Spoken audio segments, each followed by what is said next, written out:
Rape করে, কালকে যদি আপনার বোনকে রেপ করে, তখন আপনার বুদ্ধি খুলবে? না থাক, মাফ করে দিই। মাফ করার তো একটা লিমিট থাকে। আমি মনে করি রেপের কোনো মাফ হয় না, এটার একটাই শাস্তি, আমরা ফাঁসি চাই। বিদায় মনে করি, আমি পার্সোনালি যদি বলি, আমার মাও একজন আইনজীবী, মাও একজন লয়ার।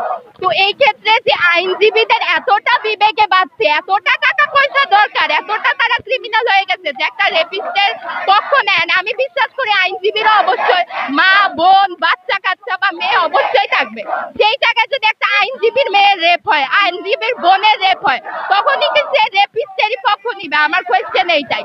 আমাদের হচ্ছে যে আমার গায়ে লাগতেছে না, আমার বোনের তো রেপ হয় নাই, আমার তো কারো রেপ হয় না, আমি কেন দাঁড়াবো? বাট কালকে যে আমি একটা মেয়ে, আমি আমার কালকে হয়ে গেলে আমি যে জাস্টিস পাবো, এইটারও কোনো গ্যারেন্টি নাই। আমি এই সেফটিটা পাচ্ছি না যে আমার কিছু হয়ে গেলে আমি জাস্টিস পাবো। বাংলাদেশে জাস্টিস বলতে এখন কিছুই নাই।